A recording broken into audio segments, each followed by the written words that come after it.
from a civilian perspective, what would be your list of the key critical leader capabilities in your mind, David?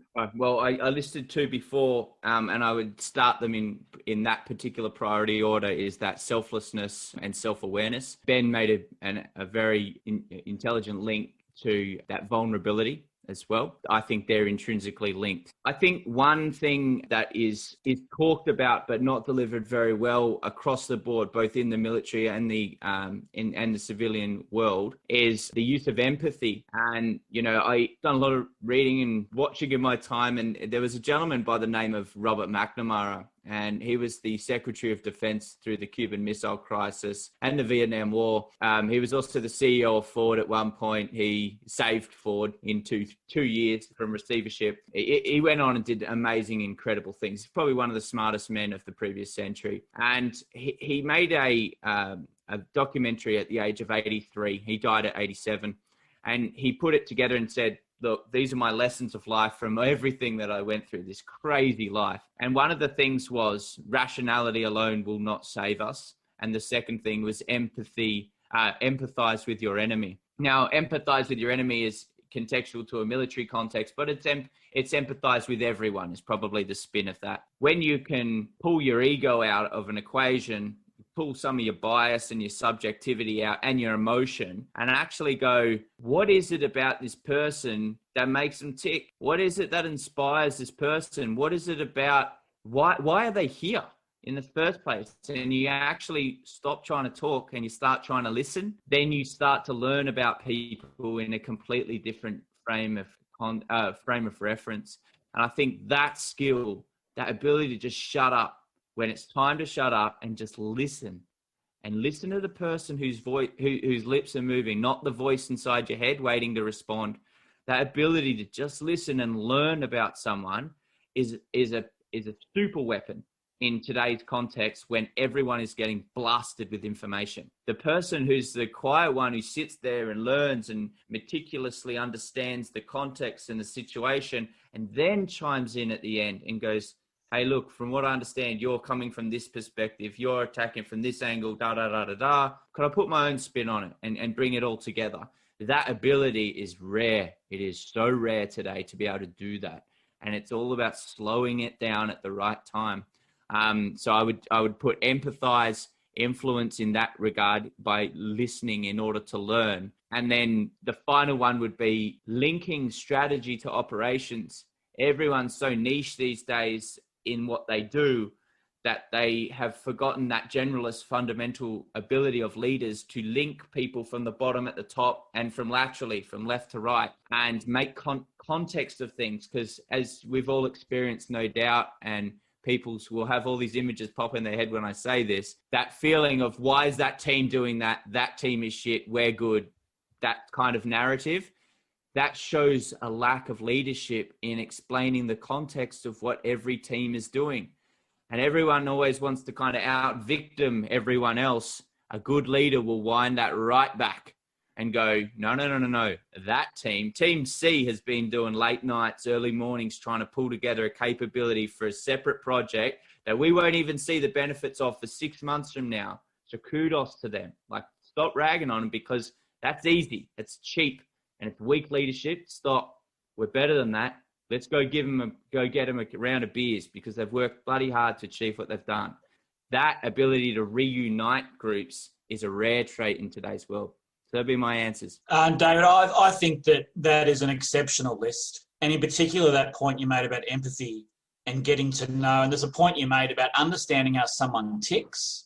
And I think that's a rare skill in a good leader. And that trait to understand people at a very individual level. And interestingly, I draw upon an anecdote here where in my time, and I guess I was a little bit before your time in the military, and I think leadership skills have evolved, but back in the early 90s or mid-90s, during my early days as a lieutenant, I did try and adopt that approach to really get to understand who my soldiers were as people. And often that was held against me by very senior leaders that I worked with, so majors and colonels, who would say that you are getting too close to your soldiers. So I guess the question I'm leading to is, does your list differ in the military context, or is it the same? No, I think the fundamental rules are the same. I think it's when you talk. So let me just provide another kind of spin on this, right? I think it's, and this might go against the grain on some people's perspective of leadership. I've said that 3 times now. I don't know what that makes me, but whatever.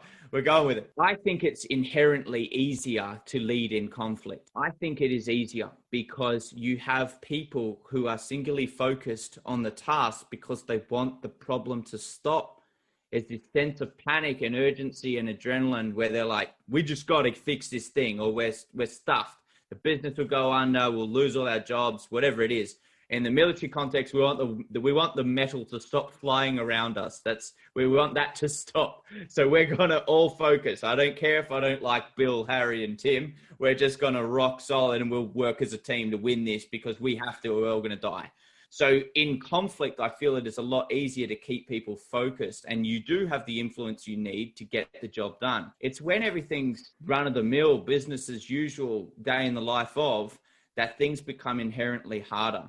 And so I think the fundamental tools that I mentioned before remain extant, but how you use them and at what times is different for each context. So in the civilian and corporate context, when people have the right to vote and they have the right to walk away from a business or a project or whatever, you need to start thinking about what it is that actually keeps that person in the room. What gets them to come in at work each day? Because you can't just rely on the conflict. Oh, we got to win this war. The country's going to go under. You don't have that card.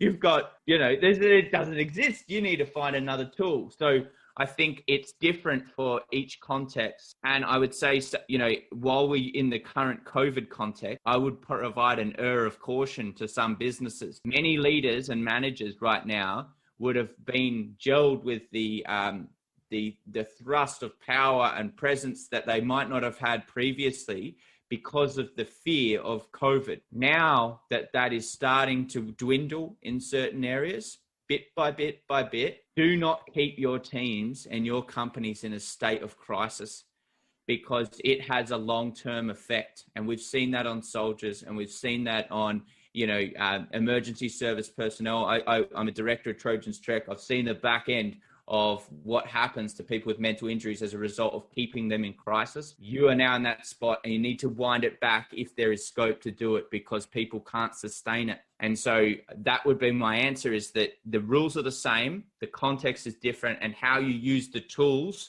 for each different situation will be very different. Yeah, great points. And I think that last point about maintaining that level of crisis, it has been interesting in the last, let's say 8 months during COVID, what leadership skills have come out, in my view, in the commercial world. And if I can draw upon another one of Eric's guests, I had the privilege of working with Nick Dorr from Fisher Dorr Lawyers, who I was able to actually watch and just sit back and, as you said before, David, just literally watch how he ticked and the way he rallied his troops in a very, very difficult time was something that to behold. So, but equally, bringing everyone along and making sure everyone knows what the goal is. And essentially, in some respects, that was just survival for a business, and a business that was operating predominantly in criminal law when all the courts closed. So being able to watch someone like Nick, and who really brought his skills to the fore. But on the other side of the coin, I also, seen some leaders that were, I guess some of their skills were not brought out during those crises. They, as they say, it's easy to lead or easy to sail on calm waters. But when the storm brews, you need to bring out those skills.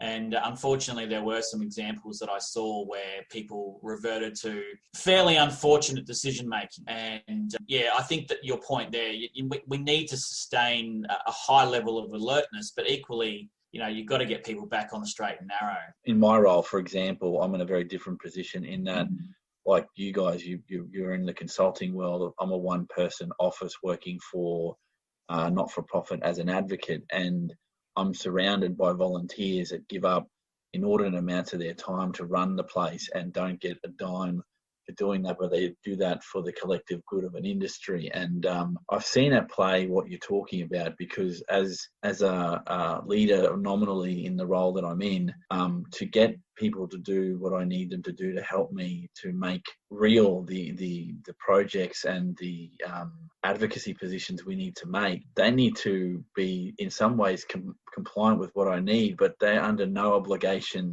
to do that. So I think if I look back, maybe I've adopted what you're talking about, being empathetic to their position, which I am. And to the degree that over the last 10 years, at least in this industry, for me, and I've got to be careful here about making a generalization, because I'm only talking about me, that you sometimes shift from being a dispassionate advocate for a group of people that need you to being more passionately involved because you understand them in a very different way, to not, if you had staff, to be a barrier between yourself and your membership, because I deal direct with my membership on a daily basis. There is no staff. I don't have an EA. There's nobody to be a blocking point for me to talk to my members. I get it, warts and all, happy stuff, bad stuff, angry people, not so angry people. It takes time to actually sift out what that means for you in that leadership sense. And before we go on to the final question, I might ask both of you, because I'd like to get your perspectives, given that you're in that consulting space, particularly when you're talking about the leader. Do you often analyze the lead in the organizations that you deal with to see what the hell is going on in the systems that you're working in? I might, if it's okay, David, put that to Ben first, mate. What's your view of that, Ben? I think the context of military leadership is that the thing that David said earlier was that everyone has the skills and ability to just jump straight in when they need to. We used to have this concept, and David would no doubt agree with me, soldier first. No matter what training you had, you're always a soldier first. You could pick up a rifle and you could point it down range. So you always had that skill to draw back on. I think in the civilian context, the lead are very much designed and they're trained within a very niche area of skill. So as David made a really good analysis before about different teams, invariably the other team, they don't know what the hell they're doing. They don't know how to do it. They don't know what their workload is. They don't know those other sort of things that are keeping those people up at night. So it's very easy to sit back and say, well, what are those guys doing over there? And David's point was great, because he said, well, no, guys, they're working their butts off and we're going to buy them a beer at the end of this. So I think there's some, whilst they're exceptionally good at their craft, the ability to sort of sit back and see and then equally recognize and understand, but equally to really harness the abilities of other people and recognize how they're contributing to an overall goal, that might be a little bit lost. And it does happen in large organizations where you might have a sales team versus a production team versus a human resources team, and the understanding of each group. They all have an overall goal. And one of the things that David mentioned about 10 minutes ago was this really good concept that I continue to apply to this day, which is commander's intent. The commander's intent is always the why, the purpose, and all those various things that in the civilian context might be called vision or mission or whatever. But I do believe that in the military context, everyone has that general baseline understanding of what it is to be a soldier. In the commercial context, the lead tend to be very niche, and it is a little bit more difficult to get people from 15 different skill sets to get into one level of understanding on a strategic plan. I totally agree, Ben. And I'd kind of frame it from my own kind of perspective, how I talk to the lead in order to understand the context.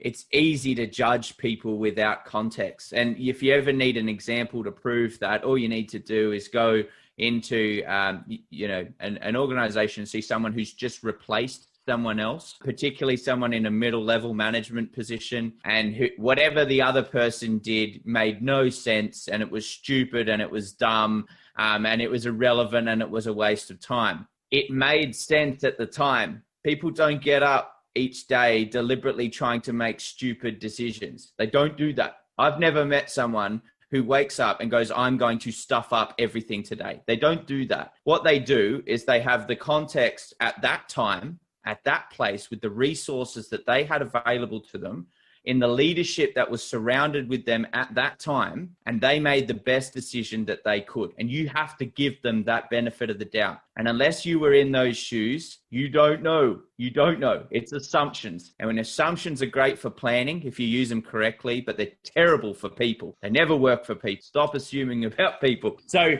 to go on that point, you ask the lead in order to understand the context, and then you go to the leadership and you hold them accountable for the symptoms that are being experienced at that time. Then you fix the problem. But you have to get it from the top, the bottom, the middle, the left, the right. Otherwise, you just don't understand the problem. And, you know, the next logical thing is when you don't understand the problem, what is the problem we're trying to fix anyway? You know, what it's, you know, you'll see it everywhere you go, and people collecting data all the time. Well, what are you collecting data on? What's the question you're trying to solve? What's the question you're trying to answer? No one can ever answer that. Everyone's just collecting data and making graphs. That's why we talk to the lead, because that's the grassroots exponential end to what leadership decisions are being made at the front. And so, you know, accountability stops with the leadership. You need to be able to go in there and go, I understand why you're making these decisions, but can I provide you some additional information that might lead you to a different conclusion? Yeah, makes a lot of sense. This whole conversation makes a lot of sense, but in the world of work, unfortunately, common sense doesn't sometimes rule the roost. You guys would know that a lot better than me. Look, final question, mate, and I'm very interested to get your response on this one. Leaders, are they born or made? All right, here we go. So both. You get people who have natural leadership ability. You see it. They just emerge from the pack and they have raw talent. You see people who have also been surrounded by good leaders and good influences, and they start to emulate those behaviors and they pull apart from the pack. But the most proficient and excellent leaders I've ever seen have combined both of those two things. They have had some level of raw talent, and they have used every available resource and mentor and education tool available to them. And that could be song lyrics, that could be articles, that could be, you know, Wallace and Gromit, that could be whatever it needs to be. But they are on the hunt for professional and personal development. And those are the platinum level leaders. And so what that means for us in decision-making in our businesses and in our teams is you need to be hunting for talent. Not everyone wants to be a leader, and that's perfectly fine. You know, Cotter explained that the distinction between leaders and managers, leaders coordinate change, managers coordinate complexity. And if you're looking for leaders in order to get to that next evolution of what your team is going to do, you've got to be hunting for them. You know, there's the term called frequency bias and confirmation bias. Confirmation bias refers to you'll always look for things that support your argument. Frequency bias refers to things that you're looking for, you'll see everywhere. You know, all you need is someone to mention, oh, how many yellow cars have there been today? And you'll just see yellow cars everywhere. That's frequency bias. If you're hunting for leaders, you will find them. You will see it in small changes in their behavior, in group dynamics. You'll see these little things that you wouldn't have been cued onto otherwise. You grab that person and you invest in them. You put resources into them. You put time into them. You give responsibility to them, and you watch them become absolutely the best leaders that you'll ever experience. That's my personal answer. Let me throw a spanner in the works here. Please. And I can get why you would say both, and then a combination of the two. That's an interesting perspective. And Ben, please jump in here if you think I'm talking garbage. But I've got something I want to throw in the mix here. In the military experience you've had, and Ben, that you've had, that I think in some ways it disproves the argument that leaders are born. Because if you go into the military context, they can make exceptional leaders under the system that you've got in the military context. However, the counter to that is the kind of people that go into the military are the ones that are going to be good leaders anyway. What I might ask Ben, what's your thought on that? Because you're both shaking your heads and you've probably got something to say here. So let's go to my co-host. Ben, what do you think? Look, it is an interesting question. I think when you asked me the same question in my podcast, I might have leant towards the leaders are made angle. But I just want to say I actually agree with David wholeheartedly. I do believe there is a born element to that raw talent. And I guess you could apply the same analogy to the sporting context. there is a reason why let's just say the sons and or daughters of AFL footballers tend to play really well as well. To answer your question, I mean, when we go through a very rigorous selection process for ADFA, as David would have done, and for my selection process was directly into Duntroon, you would have to argue that the selection panels are purely trying to find those people with natural leadership ability. And if they're not having natural leadership, if they do not have natural leadership ability, it's unlikely they will be selected. So, the people that go into that context, and I think that, when I think about my background, whilst I was nowhere near the dizzy heights of national, representation in martial arts and those sort of things, but I found that my natural inclining was to lean towards leadership roles in both even the school context, being in the student representative council or the captain of a cricket team or anything like that. You tend to lean towards those leadership roles, or they tend to find you. So I think that, your point is right. The people who choose to take that pathway are probably born leaders in some respect. But bearing in mind, we're also selected based upon a very rigorous selection process to get into those, particularly ADFA and Duntroon, because what David and I experience is the exceptionally difficult challenge of being very young leaders with exceptionally experienced senior NCOs who have had 20 to 30 years experience often in operational environments, and you're literally sitting there barely having started shaving and trying to lead these people. So, long-winded answer, but I do believe that leaders naturally identified and drawn towards those roles in the military. David? What he said.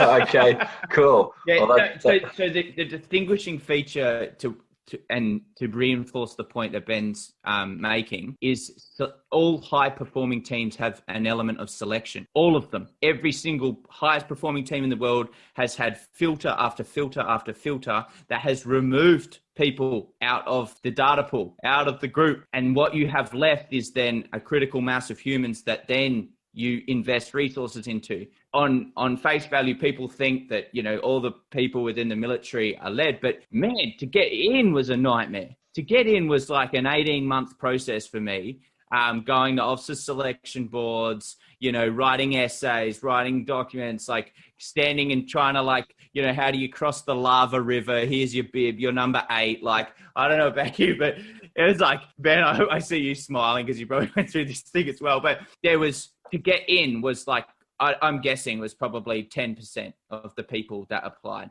a maximum 10% of the people that applied to get into the leadership streams for officer selection alone, let alone what happens in the non-commissioned stream where people with emerging, so they have to have a level of leadership to get in to become a soldier, be able to answer the right questions, right ethos, all those cultural questions that will make sure they're the right fit. But then throughout their career, every gate, there's another gate, lance corporal, sergeant, there's gates of selection. And you're trying to find raw talent in a pool of very talented people. And so that's how you start pulling them apart from the pack. And then you invest resources. You have been selected, therefore you do this course. Otherwise, haven't got enough resources to groom everyone. And the other thing I would say is that it's not, even though I said it's both, the inclination in people's minds is to think it's a 50-50 split. I'm not suggesting that at all. I'm just saying it's in both lanes. When someone like me that you haven't met before asks a question, maybe it's like, does he have an answer? Or does he know something I don't? I don't have an answer for this. I ask this question because I wrestle with this all the time. And from I'm a very extremely early career researcher. I've seen leadership in its good and bad iterations. I've spoken to a lot of people. Part of the impetus for doing the podcast is to try and get some good people to talk about their experiences. And the commonality that I'm seeing more and more is the individual that takes that step to be a leader is, 1, cognizant of his or her environment, 2, wants to make a difference in his or her life or the life of others, and 3, has a modicum of empathy that understands that if we're going to be in the world of work, let's try and make it as fun as you can, if you can call it fun, for the time that you're around, because you wouldn't call it work if it wasn't work, because there's a degree of responsibility that's needed. And if it wasn't work, you'd say, I'm going to fun. I'm going to spend 8 hours at fun today. And that's not what people normally do. I mean, it'd be great if that was the case. But yeah, I understand. And you've added to the pool of interesting responses, David and Ben, on this particular question. Look, gentlemen, this has been great. I thank you for this as the inaugural one of these podcasts. And I'm looking forward to talking to more individuals with that military background. So for those listening, our guest today was David Neal, Director at the 8th Mile Consulting. David, thank you for your time. Thank you so much, gentlemen. It was an absolute pleasure. Not a problem, mate. And this podcast wouldn't have been made possible without my co-host, Ben Deverson, the founder and director of Lawganised. Thank you, sir. Thank you, Eric. Thank you, David. Great points you've made today. I really appreciate it. No worries. For those listening, this has been Talking Leadership, the new series looking at leadership in the military context. Thanks again for joining us, and we'll catch you all on the next podcast.